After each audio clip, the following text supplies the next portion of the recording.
Welcome to Tiger Talk. I'm Seth Hughes, and I'm your host tonight. First, we'll go interview the track team. Coach Nelson, how's the track season progress so far, and could you give us a highlight or two? We've had a really good season so far. Our girls are really performing very well. We've either beaten or tied every team in the league at this point, and they're performing just really well. We're getting to the point where we're feeling pretty finely tuned and feel like things are being able to come together for us. The guys we're sitting about in the middle of the league, and which is a good place for us. But we're seeing some really good performances in individual events. Hannah Fowles has set the school record, I think, 3 different times now in the pole vault. She's been at 10, 10-2, and 10-6. Ricky Hughes has been to 11, 1-5 in the 100-meter dash, which is really a wonderful performance for us. And our seniors, we've really got a lot of great leadership out of our seniors, and we've done some new and different things this year, which is sort of exciting for us to work through. Postseason competition is coming up. What is your expectation for regionals? We're going to Hoyt Royal Valley for regionals this year, and I think the date's it's Friday. I think it's the 22nd of May, and it's like any other region that you'd see in a track meet. There's going to be some parts of it where the competition is really tough, and we're going, oh man, can we get this person through, get that person through? And there's other parts where they'll be a little weak, and we go, whoa, that we didn't expect that, but look what we can do because of what the competition looks like. But it's a huge regional. And every regional always has lots of schools in it, but this time we bring schools all the way up from Wichita. Wichita Trinity's coming up, Mulvane is coming up, Augusta's coming up, but we're up in Hoyt Royal Valley, which means we're still picking up Topeka, Hayden, Wamego, Clay Center is obviously going there, and so it's just a strange regional. It's a little different for us to see all those different schools. Okay, and what team do you think will give you the most trouble for regionals? Frankly, we don't really look at teams that much when it comes to regions. We look at how many different people we can get qualified. Our 4x1s are coming really well. The boys 4x1 anchored by Ricky Hughes is doing a great job. The girls 4x1 with Sydney Calloway and Hannah Fowles, Janessa Wickersham, and Lauren Lane is doing really well. Lauren in the triple jump is leading our regional right now with the best triple in the region at 33 10.5, I think. Hannah's doing really well in the pole vault, as we said. Mac at Edmondson is competing in so many different events, but she's looking really good in the intermediates. She's looking good in the high jump. I think Haley Jones might be leading the regional stats right now in the high jump at 5 foot. And then we look on the boys' side. Our 4x8's starting to slide in. Thomas Rickley's at 2:07, doing wonderful stuff.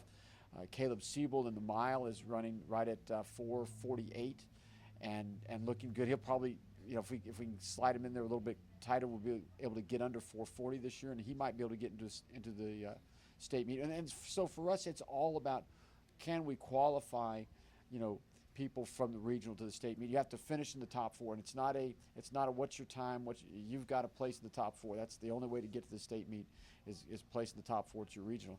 And our 4x4s, we can't say enough about our 4x4s. They have really come along this year. Last year we struggled with them.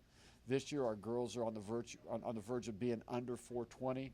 Our boys have been at 338, and they've really done some great stuff. Any last comments, Coach Nelson, before we send you off to regionals? Oh, it's been a lot of hard work, but it's been a lot of fun, and I think they've enjoyed the season. I know I've enjoyed it. Thank you.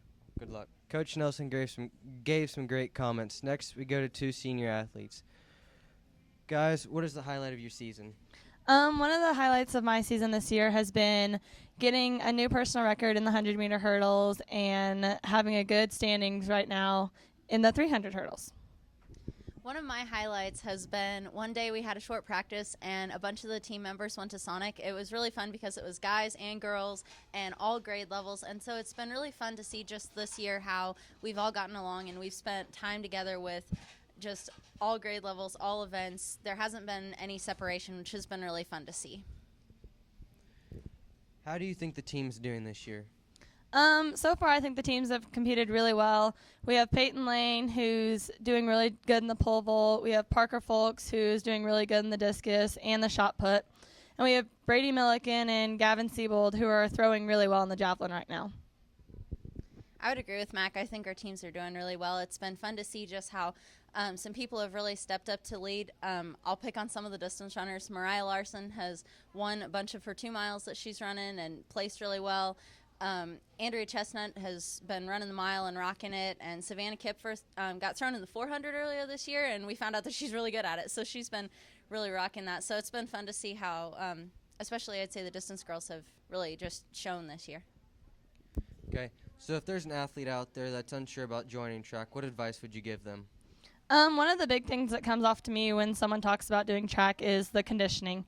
Conditioning really isn't that bad as people think it is, so it kind of turns them away. So I would push them towards not thinking about the conditioning and thinking more about the meets and having fun. One of the neat things about track, as I mentioned earlier, is that there really aren't any separations, and especially this year we've seen that we're all just kind of a family. So my encouragement would be that even if maybe you don't think you're good at running, or you don't like it, or you don't like to jump or anything, then there's an event for you. There's something that you can do, and there's something that you can be good at and just make your mark. So I think it's an awesome sport. Well, good luck the rest of the year.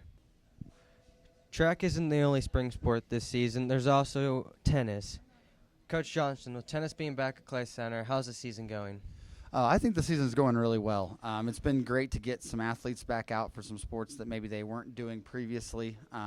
We started off with a really, really tough meet going to Abilene, probably the toughest meet of our season, and we learned a lot about how much we didn't know at that point.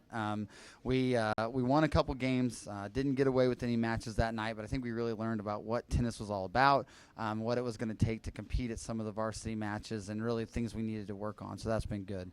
Throughout the course of the season, we've had a couple of really good finishes. Connor Lass and Anthony Inneking, who are here tonight, took third at the number 2 doubles spot at the league meet, which just happened a couple weeks ago. And we also had a second place finish at a varsity meet with Austin Last and McCade Melius in a number 1 doubles spot as well. So we've had some success. We've learned a lot. It hasn't always been great, but it's been something that we've really built on. And from the start of the season to the end of the season, we've progressed tremendously. How many kids do you have out this season? We have 9 kids out this year for tennis. We weren't sure exactly if we'd have a team, but some kids were interested in playing, so we tried to get out, and I recruited a little bit. The freshman boys basketball team showed up pretty well, and so we've got 9 guys out this year. We've had great attendance at practice and meets, and we've been trying to work individually in singles events and doubles events. This year's been a little bit interesting because no one had played before, so no one really knew coming in if they were going to be a singles athlete or a doubles athlete, and so we've tried a lot of different events, but had a lot of kids do a lot of different things. What are some of the highlights of this season? Well, I mentioned a couple things. We had the 2 places at those 2 meets, but even then, even sometimes where we haven't placed, we've had a lot of kids, do better from one meet to the next. Like I said, at the very beginning of the season, that first meet at Abilene, I think we only won 3 games as a team. And if we got to play that meet again, we were just talking at practice the other day, if we got to play that meet again, I think we'd do significantly better. And so just seeing the progress of all the kids from day one to now, hoping that we can get some kids to come back out their second year where they have the experience of just being in some of those varsity matches. I think those are the kind of the highlights that I look for, just the progress from day to day. Thanks, Coach Johnson. Now I'm here with Connor and Anthony. What's the highlight of your season? I think both of ours is getting third at league. We beat Concordia and Chapman, and we almost got Marysville and Abilene for the first time. What's your advice on someone interested in playing tennis? Tennis is a pretty good sport. It's pretty fun. It actually gets competitive, which you wouldn't think it is, but it's pretty competitive. I would suggest you go out early so you have more experience. It's actually pretty difficult playing 4-year players. It's pretty fun. So, yeah. Any last thoughts before I send you off? Yeah, it's a pretty good season. We had a pretty good year. A lot of improvement since day one and since now. So, yeah. Anyone can play tennis. Thank you, guys. Next, we have Tiger News Television, the class responsible for filming Tiger Talk. Here's Jacob Shard, who films, produces Tiger Talk, is here to talk to us about Tiger News Television. Jacob, what kind of things do you do in the class? Well, in the class, we do a lot of filming for the bi-weekly newscast we do every 2 weeks.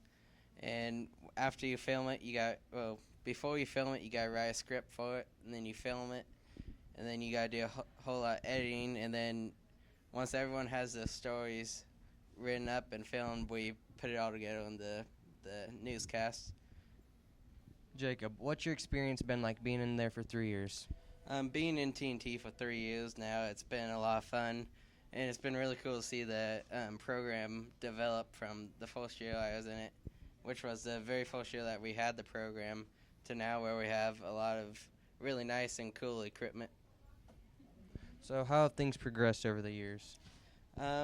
It's progressed quite a ways. Like, we now do our newscast live every 2 weeks. We use a machine called TriCastro, and it allows us to have a digital set projected.